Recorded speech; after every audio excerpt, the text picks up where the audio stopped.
Hello, fellow freelancers. I am joined Hello. today by Agnieszka Kwiecien. Yes. I hope I didn't butcher that too much. You can call her Aggie, No. though. Okay. Yes. Aggie is my professional name. Thank you so much, Robert, and thank you so much for having me. I'm absolutely honored. You absolutely, it was completely made my day when you asked me to be on your show. So I'm so excited to be here today. Well, that's very kind. Thank you. And for those of you who don't know, Aggie is an interpreter, and she does face-to-face, remote, and telephone interpretation. Yes. So she does freelance interpreting and working with various clients. We'll get into it, and it's very interesting. And so for those of you who might be interested in interpreting, I usually talk about translation, and I can't talk about interpreting at all because I don't know much about it. So it's good that we have Aggie here who can tell us a bit more about that world and about the industry.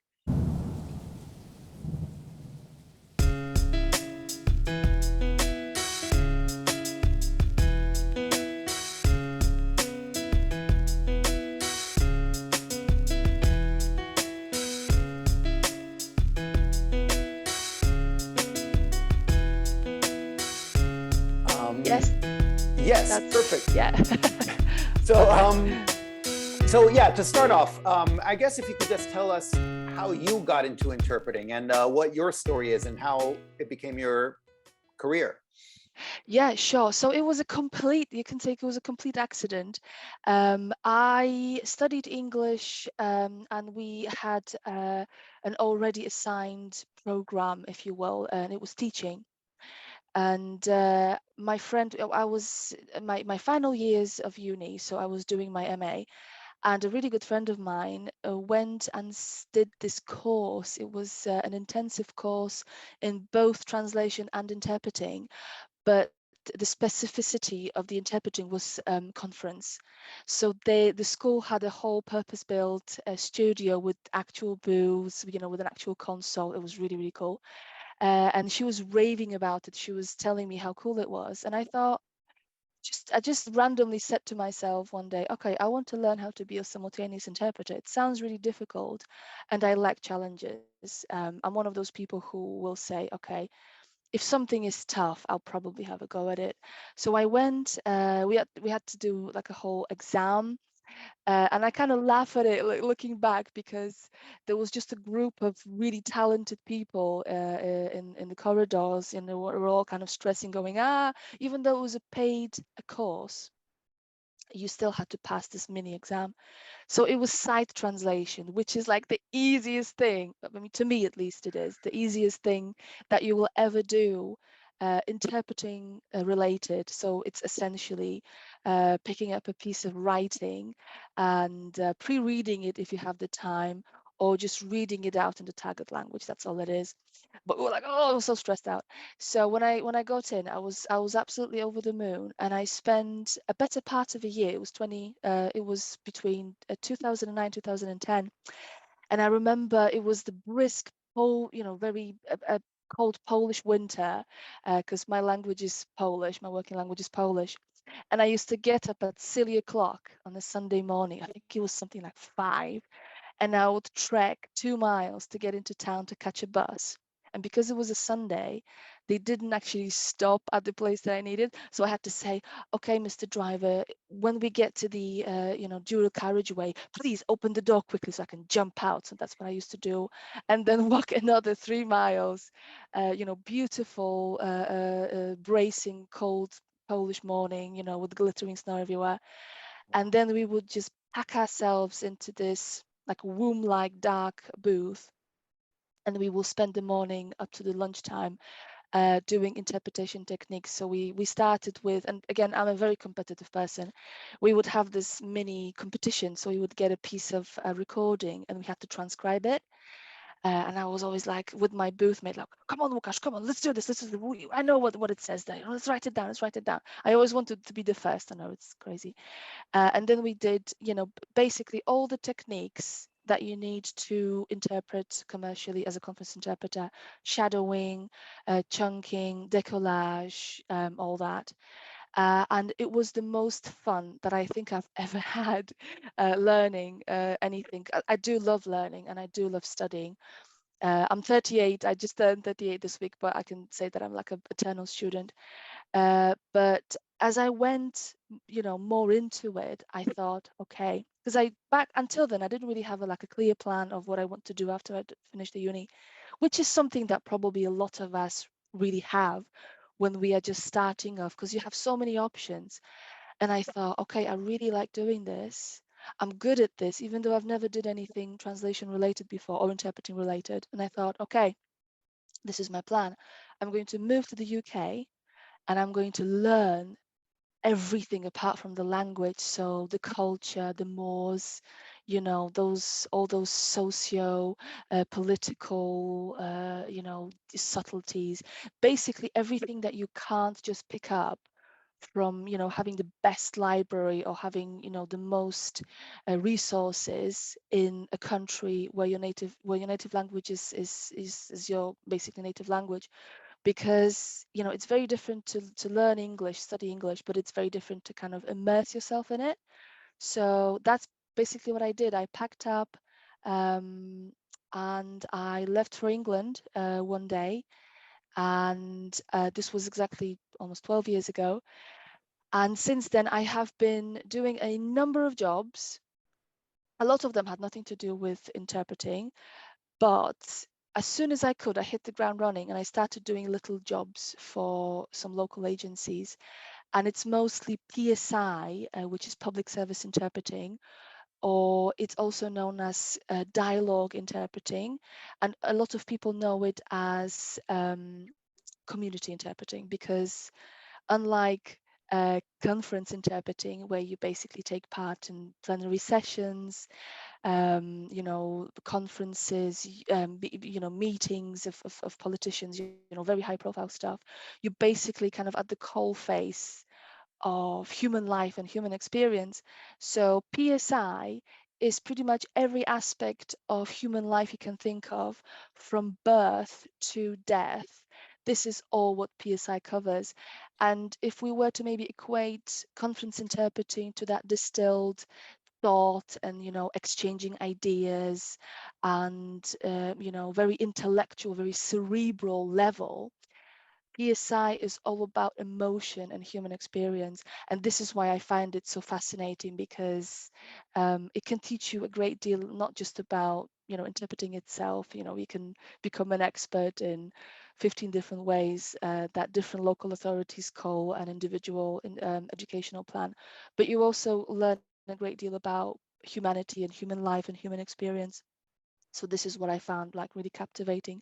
So I've been doing it, like I said, since it was my exact 10-year anniversary of interpreting, of starting this career on the 4th of October. And I have been doing it part-time.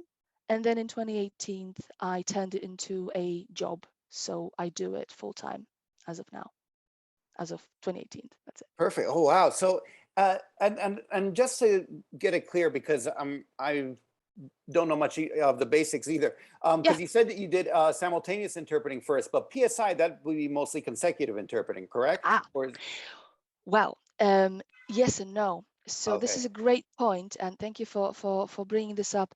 Yes, in theory, PSI is consecutive, but it's not like consecutive in a conference setting, where basically you work with chunks of speech, which are usually pre-written chunks or something that was, laid out before, like like an expose or a speech or a presentation.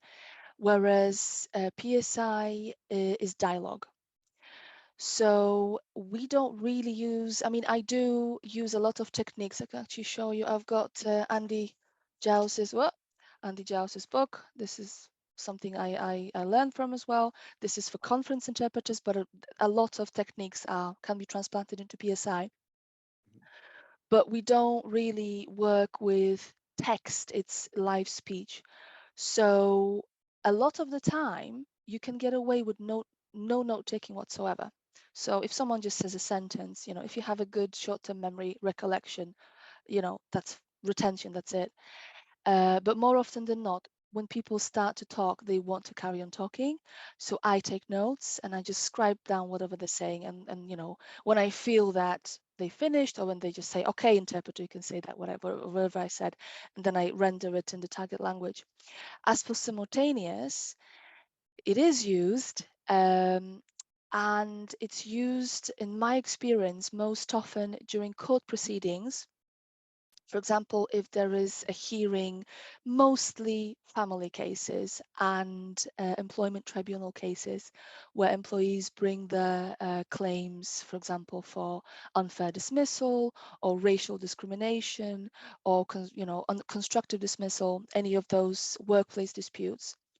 So basically what happens is, in order to get things moving so that we don't have to stop every few sentences, and again, this is like, it's very low tech, if you will. We usually phone the appellant, the claimant, sorry, or the appellant, whoever we're interpreting for, and we interpret to them simultaneously, basically rendering whatever is being said. For example, if they themselves are not giving evidence, because the principle of public service interpreting, and not just court interpreting, but overall, is to remove the barrier of not being able to participate as much as it's possible.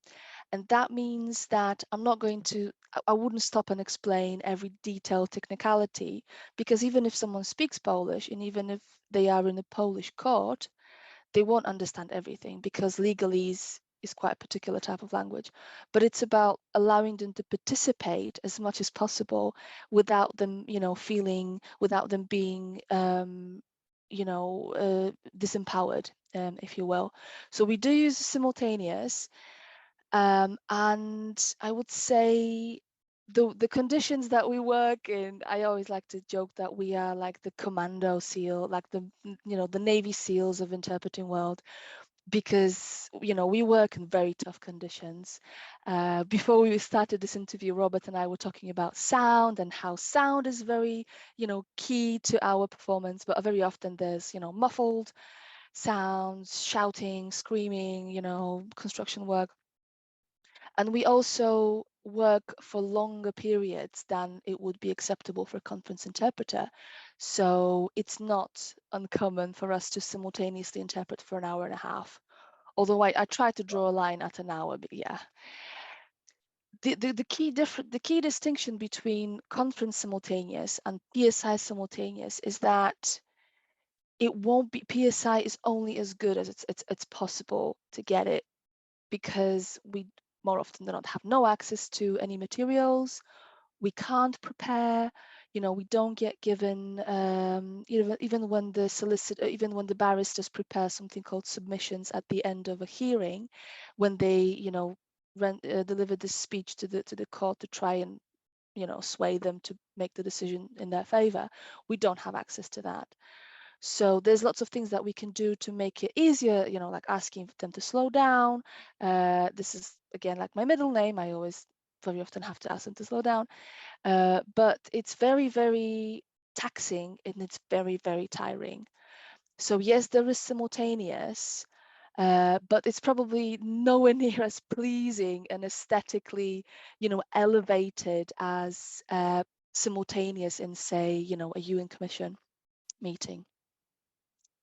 Right. Okay. Yeah. And it seems really, anyway, to me, simultaneous always scared me a bit. And, it seems like you could, after an hour or something of doing it, it seems to me that, yeah, I would be completely wiped out. So yeah, that sounds quite intense. And it's interesting. You mentioned the sound is important, because actually I should apologize, because I'm getting choppy video of you. Oh, oh, But yeah. the sound is perfect, so Oh, hopefully it should be that's okay. great. Yeah, yeah. And so yeah, and it's something on my end, but yeah, but the sound is great, Don't and so worry. it should work well. So moving on. So say if someone is interested in getting into freelance interpreting, and or wants to explore it, interpreting, and then seeing what works for them, what would you recommend, say, what advice would you have as in terms of first steps, or where to venture forth first? I would say, first of all, I would start thinking of specialization. And I know it might sound, a bit random, like, oh, no, no, no, you have to be able to do everything because you're just starting off. So, you want to cover the ground and you want to make yourself as versatile as possible. But that's actually the wrong way to go around it. I have a great colleague, Tessa J. Saville. We're friends on LinkedIn, and she is a beautician and she's a nail tech. And this is, it's basically a hobby, but she posts those really cool graphics on LinkedIn. You should check her out, about like 15 different types of nail gel. I didn't even know. I'm not really a nail person, but there's like 20, or I don't know, types of gel. And you know picking a niche earlier on is brilliant, because certain fields are saturated, but I think picking something that you're really, really interested in, early on is useful. And also making a choice whether you want to do conference, and commercial to an extent, or PSI. This is a very, very big distinction, because there's no way of like, kind of covering this issue. There is way, way, way more money in conference and commercial interpreting. So the daily rates, I remember Jonathan Downey mentioning it, I don't know, between 400 and 600, 406 or 800 euros per day is a rate for a conference interpreter who wouldn't be working by themselves. Oh, Yes, because obviously they have to work in pairs. That's the industry, time-honored standard, and rightly so, because simultaneous is extremely tiring. I think usually like around the 45-minute mark, my brain starts to just fry. That's why I always have like a big mug of caffeine on my desk to just fuel myself. Um, but there's a really, really big distinction, and also the topics will be very, very vastly different, as well as modes of work, because you would be in very commercial settings, in very business settings, whereas PSI is, to put it quite bluntly, often getting your hands dirty. So you would be coming across very upsetting topics such as sexual abuse, child sexual abuse, human trafficking, murder, torture. Pretty much one of the, some of the worst aspects of humanity you will come across. And that's not me just being, oh, like, ooh, she's trying to scare us. No, no, no, this is reality. I remember in 2020, just at the height of pandemic, you could actually feel the frustration and the anguish, and the the building up pressure, in people in the community in general, because I used to get like five phone calls doing telephone interpreting, where basically nothing else was available, of people saying, I want to kill myself, I want to kill my, and that's a reality, and that is something you have to be prepared for. And PSI is hugely rewarding. And because you do PSI doesn't mean you're going to have to work for peanuts. That's not what I mean. But it's a different reality. It's a bit of a different setting. And I think, I mean, I try to learn about different types of interpreting because I'm just a curious person in general. But I always had the impression that when it comes to um, conference, it's very cerebral, it's knowledge, facts, being au courant with politics, development, technology, business. Whereas in PSI, it's all about soft skills. So for example, if you have a mother in hysterics on the phone calling an ambulance because her child stopped breathing, you have to have a certain attitude and a certain approach. And I would say soft skills is half of PSI. Like confidently, I would say that ability to talk to people, to calm them down, and right. also the ability to, have lots of different roles, because very often you're like an actor, performing, for example, if you're interpreting live evidence, and if someone is trying to like wheedle their way out of answering questions and being evasive and, you know, changing their minds. All that you have to present as is. So that, you know, requires the ability to kind of act out certain things. So there's a big difference between the two. But I would say also, if you don't know and if you're not sure what you want to do, I would say if you have an opportunity to try it out, volunteer, because volunteering is a great way of trying certain things out with no pressure, well, with less pressure than when you have to do it on a commercial level, when you're basically building your professional standing. And in volunteer, you know, if you mess it up, you know, if you make a boo-boo, fine, you know, it's not like the end of the world. There's a lot less, you know, external pressure. And I would say literally just do a little bit of both, and there are organizations that let you try it. um, I have been speaking to my brilliant colleague Carrie Boutois. I hope I'm not butchering her name. She is the chair and the CEO of Charity Translators, and we've actually been thinking about, because it's translators, so it's written, but we've been talking about maybe incorporating the interpreting component there as well. So there are ways to practice interpreting in a safe way, both on the commercial and on the you know, on the conference and PSI levels. So I would do that first off and see what fits, see what kind of suits you, because PSI is not for everyone. You have to have a really strong stomach, and you have to have a lot of patience and a lot of tolerance and an open mind, because like I said, you will come across things that a lot of people don't in their lives.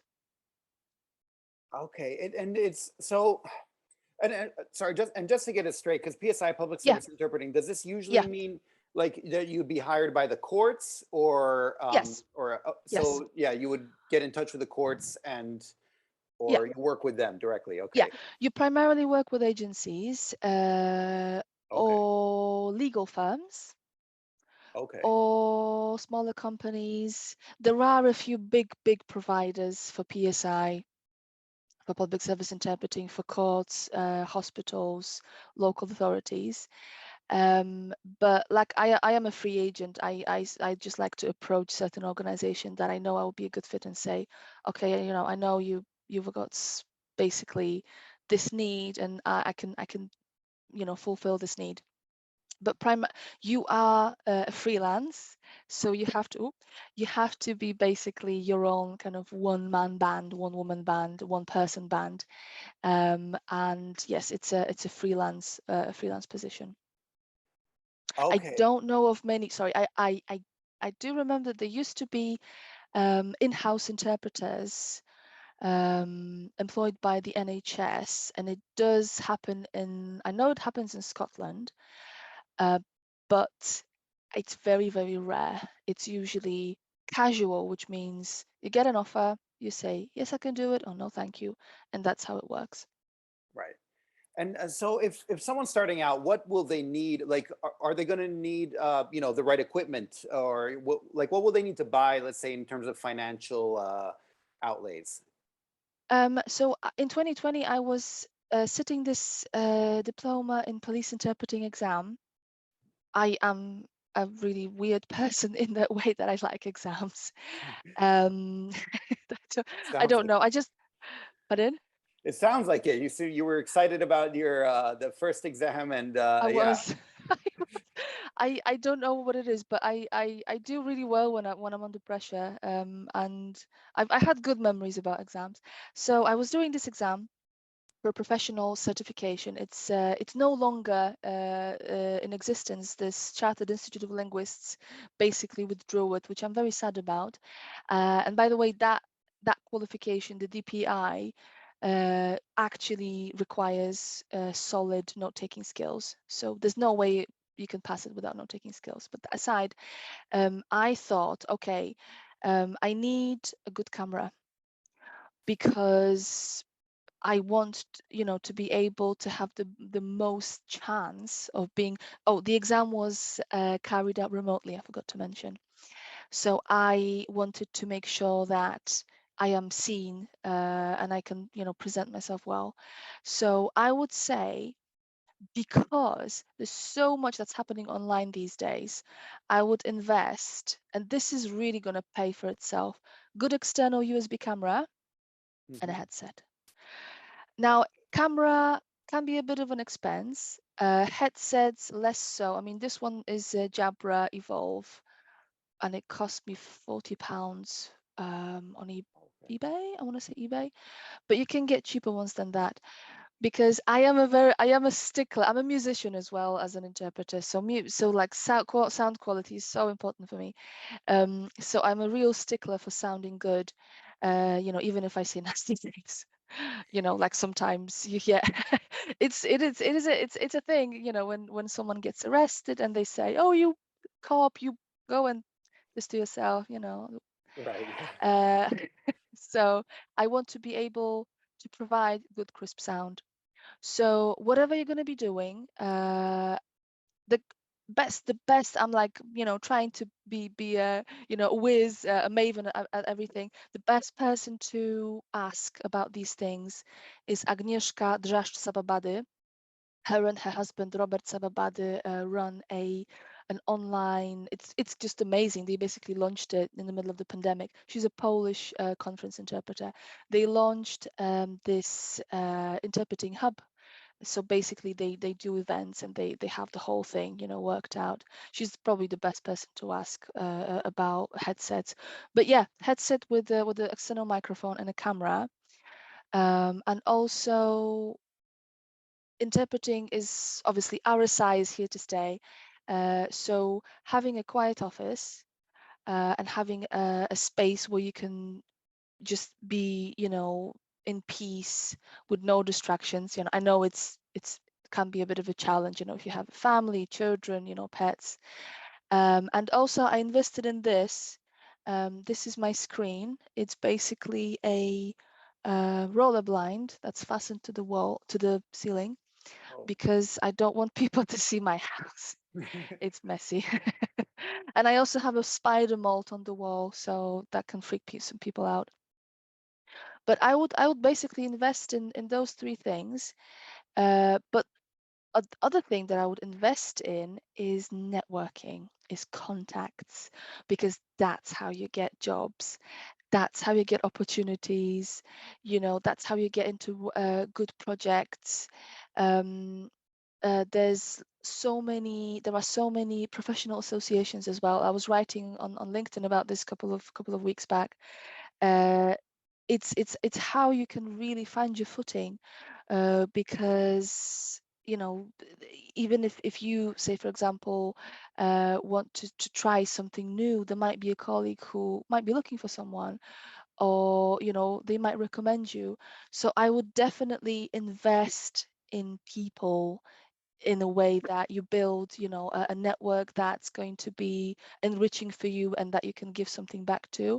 Because I think some people have this idea of an interpreter or translator, especially translators, someone who's like really gruff and sitting in the house with the cats and like, leave me alone, I'm translating. I do both. I do translation and interpreting, but I'm very much a people person.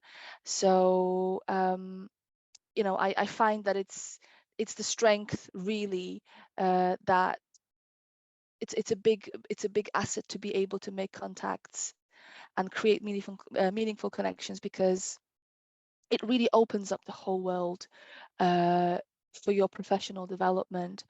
And I would say, some people say, oh, I have to have a business website, you have to have, social media, everything, from the scratch. But it doesn't happen like this for everyone, and not everybody is confident to be, a star on social media.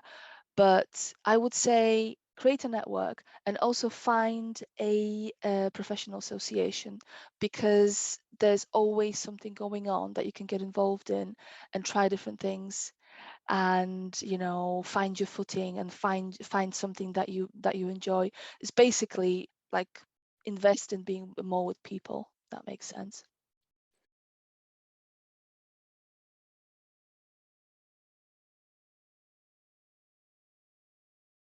Sorry, we're back now, and the video image is much better. And Super. continuing on, interpreting itself, what's your favorite thing about interpreting? You mentioned a couple things along the way that you really love Yeah. about it. So Yeah. one or more of your favorite things about interpreting. Okay. Number one is when you really, if you interpret for someone who speaks in a really cool, directional way, because a lot of like, I have and it's super geeky. I have a favorite judge. He is a family court judge, and I love interpreting him because his pacing is perfect. His English is very, very beautiful, and when I interpret for him, I can see the clear direction in which he is going. So you can actually follow the thought process, which is not always, obvious. Right. And if you interpret for someone like this, you get this buzz, the sense of excitement, really clear focus, really. I think it was Mona Baker who said that interpreting is all about focus. So if you start, thinking about, oh, what am I going to have for lunch? That's it, not going to work. But that, very keen sense of being in the moment, we talk about mindfulness and being present. And that's that kind of distilled, feeling when you're really, in the flow, like in the zone. I love that. And I also really like when I get to use my specific professional experiences, like I was a foreman, a forewoman. I was a team leader in a logistics company. So I got to know a lot about logistics and supply chain and warehousing, storage, and people, look at me and they're like, "Mm, really? You know about this?" And I'm like, yeah, I do. I used to do this for a living. Or when I get to tap into my knowledge about education. I have a very solid background in that. So basically, whenever the interpreting kind of touches on something that I am personally, interested in, um, I do really enjoy that.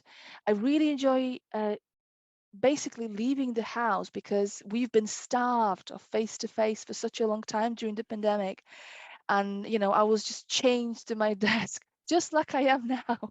And I used to love, getting dressed. Well, I mean, dressing up, sorry. Yeah, Right. I do get dressed. Even if people don't see me, I do. Like, full disclosure, I am dressed. Um, but like, meeting people, shaking hands with them, um, that kind of human interaction, it's a big thing for me. So that's really really enjoyable. And also it's nice to get nice feedback. For example, if I know that I did a really really good job because I know XYZ about a certain thing. And we're going back to that question before about what you need to do, when at the onset, when you're thinking about this career, is have a very strong sense of what you like and enjoy and what you like reading about, and, basically delving into, whether it's like Tessa J, beauty, or computer games, or film, or politics. Anything can be a specialty, anything can be a niche. And that's kind of that really real sense of, well, I'm not actually working. It's not a drudgery. It's not toiling away. I'm actually having fun. And I think the other thing that a lot of people don't really kind of consider is being creative. And being creative can be a number of different things. For example, I remember one court hearing. It was kind of in the middle of the pandemic, so it was still kind of restricted, but not yet, but not kind of fully. So we had a hearing, two parents, care proceedings, and basically we had to problem solve because there was a restriction as to how many people were able to be in the room, in the courtroom, but the parents needed that simultaneous interpretation. So there was a number of witnesses giving evidence in the case, and they needed to have access to that so they could ask questions and obviously know what's happening. So we came up with the idea of me and the other interpreter setting like a mini RSI booth in the room next door. I brought my mini laptop, I brought my headset, and we were basically interpreting to the parents from the other room over the phone. And just challenges like this, when something sometimes even goes wrong, and you have to think, okay, how can I solve this? I find that quite exciting as well. Yeah, it's interesting to note. Anyway, yeah, how different it can Yeah, be from translation. Yeah, because I'm used to my translation written world, and yeah, you don't yeah, get nearly as much interaction or this face-to-face. Also problem solving, like the thing you mentioned here. But yeah. anyway, yeah, so that's interesting. The and so, but we talked about your favorite stuff about interpreting. So, what are some of your least favorite points about interpreting? I would say confidently that it's when people don't understand how it works and what the purpose of it is. I'm actually planning a little Halloween sneak preview. I'm planning a little Halloween special on my YouTube channel, where there might be some dressing up and there might be some cool things. So stay tuned. But I'm going to be discussing one of my biggest pet peeves, which is that people don't know how to use services of a public service interpreter. And that's because everything that you see in the media is wrong. So for example, if you have a show, The Office, and there's a bit of interpreting there, and it's like, oh yeah, he says this and he says that, and I'm like, oh god, someone hold me. Because basically interpreting in PSI setting is always in first First person. person, yeah. So I'm always speaking, for the person. I am giving the person who doesn't speak English the voice. So it really annoys me when the professionals turn to me and say, can you tell him? Can you tell her? And I'm always thinking, of course, I might be a mildly interesting person, but you really don't want to talk to me. You want to talk to them. They're your patient, client, associate, employee. You got to speak to them, and people just don't get it. But I think that's primarily because when you see interpreting, conference interpreting, you see people in booths, everything looks fine, but when it comes to PSI, it's nearly always wrong. And I got quite frustrated when I was watching Hawkeye, because one of the characters there uses ASL, and they have like a confidant slash interpreter. And in one of the episodes, he interprets and says, yeah, she's saying this, blah, blah, blah, blah, blah. But then, like 2 episodes later, they got it right. And I was really happy. I presume there must have been a backlash. And then he was like interpreting in first person. But that really kind of ticks me off. Although I do understand that it's not the professional's fault. They just simply don't know. And it also sometimes makes me upset when people automatically assume that even though just because I am Polish, I am on the client's side or the patient's side. And I've had that sense of, okay, fine, you're here, I'm gonna have to use you, but I'm not happy about this. And again, there's a lack of the understanding that I am independent. So my main concern is to interpret the best I can and relay everything the best I can, but I don't really have a stake in what's going to happen. Right. So when I interpret for a murder suspect, I don't think, oh, he looks like a nice guy. I want him to be Right. I want them to be acquitted. He didn't do it. I'm being a bit jocular, but you get you get the Right. idea. I am completely removed. I don't have any stake in the situation. I'm always trying to be as impartial as I can, which is difficult because interpreting this type of interpreting is extremely like human based. So you really get to sit, talk to people, get to know them. You have to build a bit of a relationship, and you have to get people to trust you. um so this is another skill, to kind of present yourself as someone who's trustworthy, who is receptive to them. But at the same time, sometimes you just can't help yourself, and you think, I like that person. Or you think, that person just rubbed me the wrong way. and it is life, but you have to kind of get over it. But I would say my main thing is that people don't understand how PSI works. That's my least favorite thing. And some people are very, very happy to be taught. I remember one interpreting assignment over the phone where I asked very politely for the doctor to speak to his patient, and to they were discussing some like back problems. And at the end of the conversation, the doctor said, "Right, I'm going to speak to you now, interpreter. I've been doing this job for 20 years and I've been using interpreters for 20 years, but this was the best, okay, the best interpreting situation that I've ever been in. And I'm going to do this way from now on, facing the patient, looking at them, gauging the reaction, and I was like, I was so happy, like it made my month, to hear that. Right. But I'd like, it's one of my missions to really spread that awareness, because it makes life easier as well if you just speak to the person rather than say, but can you tell them? It's like round and round we go, Yeah. madness. It's and I actually, because on your LinkedIn profile, you have, I think, the top 5 things to do when dealing with interpreters or something like that, which I thought was very Yes. useful. Yeah, and Thank you. that's Oh, thank you. yeah, full disclosure, I might be copying something like that about working with translation agencies, just because Oh, please. I think Yeah, there's yeah, a lot of that as well. Yeah, yeah. yeah, I think that's yeah, that's very useful. Exactly, because someone coming into the profession might not know that you need first person or something like that, or someone who's dealing with an interpreter for the first time, and so so it is good to know. And the it's funny you mentioned the show. I learned it from watching a show that which I'm recently rewatching, and it reminded me, The West Wing, because there's an Okay. ASL interpreter, and yeah, and it's all Okay. in first person, Yeah. and yeah, and I Oh, they remember they did noticing get it there. right. Yeah, yeah, Yeah. and so, but I remember noticing it there, like, oh, they're speaking together in first person, and yeah, because it makes it a lot more smooth, I guess, and so it was Yeah. interesting. I mean, one of my favorite examples is when, again, it was a telephone interpreting, and there was a victim of criminal damage. Someone, basically, to use the American phrase, they tried to carjack the car. They tried to steal the car.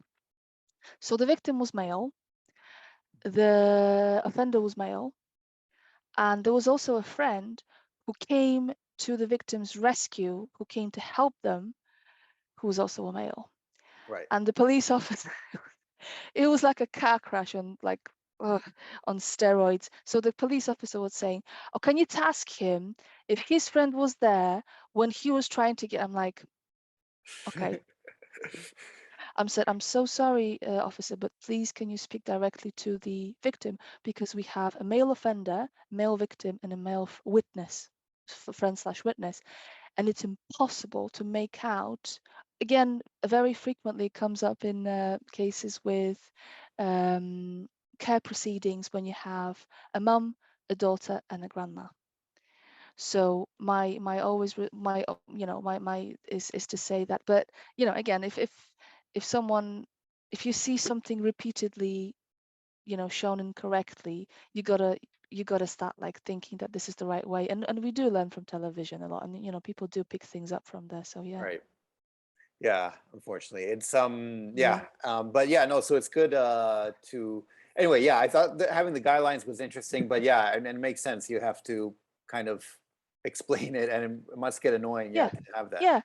Well, I mean, I do believe that it can be done. I have a firm belief in, like I said before, I do like a challenge, and I do believe that it's just for the benefit of everyone, because even if I am the best interpreter in the world, if something happens from one week to the other and I can't come back, like in July, I broke my leg, like badly, like really, really badly. And if there was, say, a sequence of doing repeat interpreting jobs for one client, then I'm gone. Like, what happens?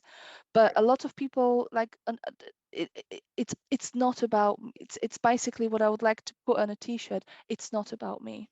It's never about me. It's always about the professional. So doctor, teacher, nurse, barrister, judge, whoever, and the service user. Right. It's about the relationship between them. It's not about me. Because if they have that rapport, if they, and because a lot of communication is nonverbal, it's body language, it's eye contact, facial expressions, the way people walk, the way people carry themselves, that's all communication. So, if I am like the superstar interpreter, the focus is on me, and it never should be on me. I should fade in the background. And again, I had this experience of interpreting for a series of therapy sessions, and like right from the start, I said, okay, I'm going to sit to the side, and you are going to sit facing each other, and you're going to talk to each other, and you're just going to listen to what I have to say. And it worked brilliantly. And like the testament of how great it worked was that at the end of the whole series of sessions, they hugged each other, and they like thanked, each other. Oh, wow. And I was just an afterthought. They're like, oh yeah, thank you as well. And I thought, yes, that's exactly what it should be like.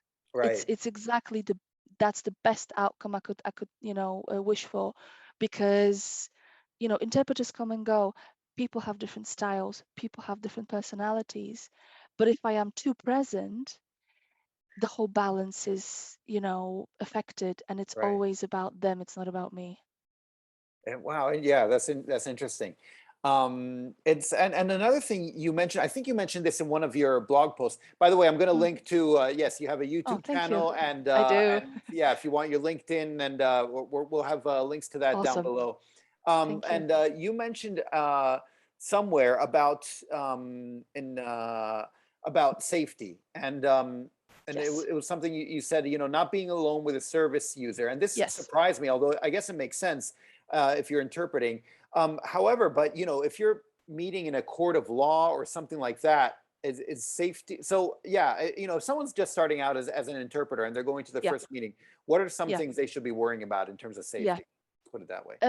So I wouldn't maybe go as far as worry, but I would say my rule is I never stay with the service user by myself, Right. because I'm not there to be their friend. I'm not there to comfort them. I am not there to provide moral support.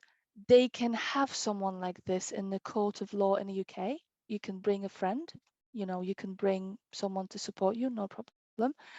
But I only interpret between the professional and the service user, or the non-English speaker or limited English speaker. There are a few terms in the industry that we use interchangeably. And I am not there to have a relationship with them and to build that with them. So I'll give you one example from my colleague. She interpreted for someone's therapy sessions, like a series of therapy sessions. The person underwent a really horrible trauma, and during the last session, they were walking out together, and the service user said, "You know what? I really like you, so I'm gonna tell you the truth. I'm gonna just give you the lowdown, right? I'm not traumatized anymore. I'm feeling completely fine. There's nothing wrong with me, but I've just been milking it for the past few meetings because that way I can still get the benefits." And she was like, Wow. and she came to me and said, Agnieszka, what do I do? I said, you do nothing, because that conversation never took place. Right. Nobody witnessed it. Nobody is aware of this conversation, and it didn't happen. And safety is a huge, huge concern for us, because the vast majority of public service interpreters are women. There is a few colleagues, but I literally could just give you the how, just list them on palms of both of my hands, literally. So if you stay with someone by yourself, you could be subject to harassment. You could be subject to sexual abuse. That does happen. You could be asked uncomfortable questions. Someone could be flirtatious towards you, someone could try to embroil you into something, and you don't need any of that, because your job is just to interpret between the service user and the professional, and that's it. Right. Some of the things that I might do, which are not like protocol, I do like codes and I do like procedures, but sometimes I would suggest, say, for example, instead of giving the service user a big long list to remember, let's write it down, or Right. something like this. But I don't intervene, beyond that. But it's very, very kind of tricky, because people can act in many different ways, and a lot of the time we deal with people who we support, we assist people who might have mental health issues. I once interpreted for someone who had a full-on psychotic break in court, and in English courts, English and Welsh courts, there's usually this glass, like an aquarium type of dock, which is lockable. It's got like panes of glass, and you go in there with the defendant and you interpret to them. Oh, wow. Shuhotage, it's called. The I'm shusha, yeah. probably go on. How do you pronounce it? I don't know. I Shuk- shushotage or something, but yeah. that's I uh, don't uh, know. It's simultaneous. It's kind of how we do it most of the time. It's simultaneous without the gear. Um, and a few times I'd said, no, I'm not going in there, because that person is unstable and I'm not taking that risk. And it's all about risk assessment, and it's all about keeping yourself safe at all times. Right. So my absolutely favorite, well, it's not my favorite, my absolutely worst horror story. I heard this at a training organized by Zacon Training. They do dedicated courses for public service, police interpreters.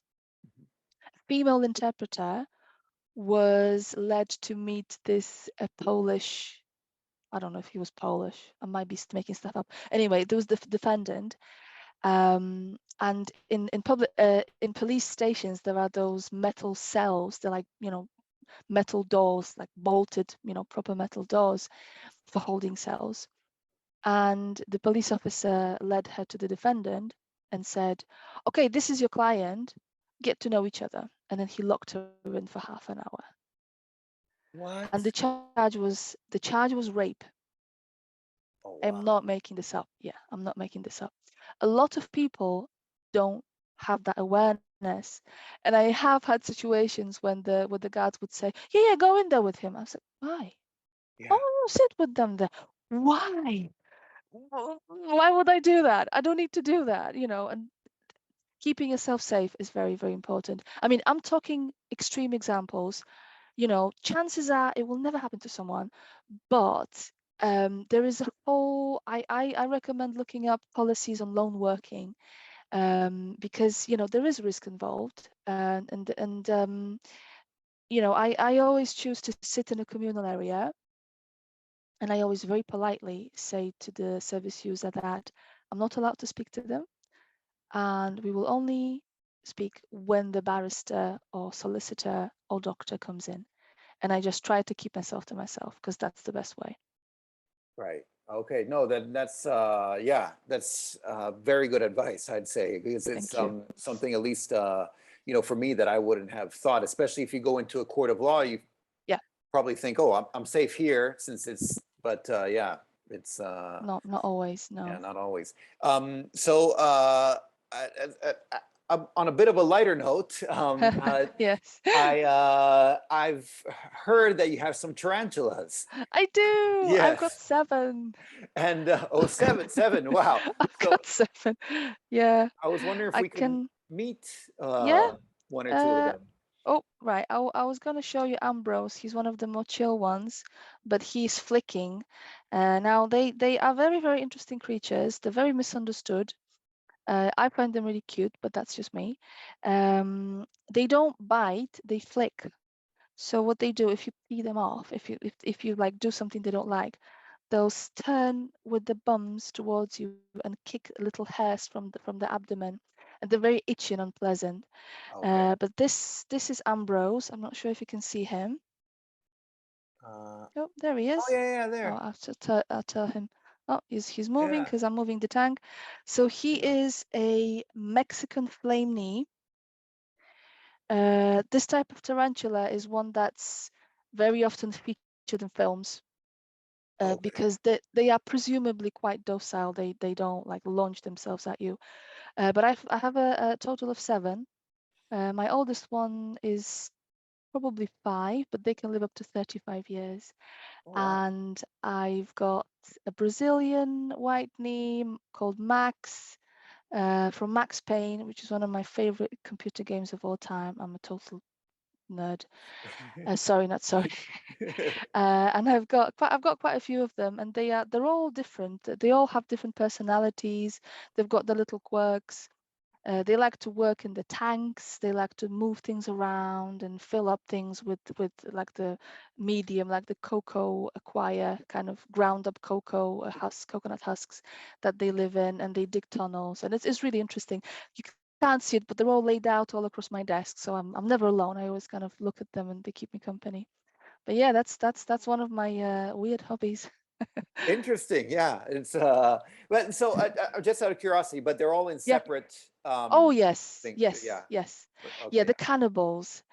Oh. And if you put, yeah, they are also they have something called a feeding response. So basically, the blind, Oh. the eyesight is really poor, but they can feel the vibrations. So mine ones are called terrestrial. So they essentially sit and wait for something to walk past them. And if something walks past them, they just launch themselves at it because they think it's food. So they Oh. don't really distinguish between whether it's their cousin. So they would basically eat each other. So they all have separate tanks. There's one exception, and I do have one of these called Socotra Blue Island Baboon, and they evolved to live in communes. Oh. So like when the spider mummy like lays eggs, there's like a couple of hundreds of them, and they can all live together as siblings. They build like little colony. I actually can show you. His tank is quite different than the other ones. I don't know if you can see it. So this is Okay. Heisenberg, and you can see him maybe here. I don't know if you can see him. Oh, yeah. Uh, Yeah, yes. there's I yeah. think I saw him. Yeah. Yeah. He basically built all this. This is his webbing, Oh, and wow. he built himself tunnels. He built himself an entrance, and that's kind of how they live. You can see this kind of maze of tunnels, and they all live together and share food. That's the only species that does it, but otherwise it would be like your dinner. I don't care if we're related. Oh, wow. Yeah, Well, cruel. excellent. So, well, on that note, thank you very much.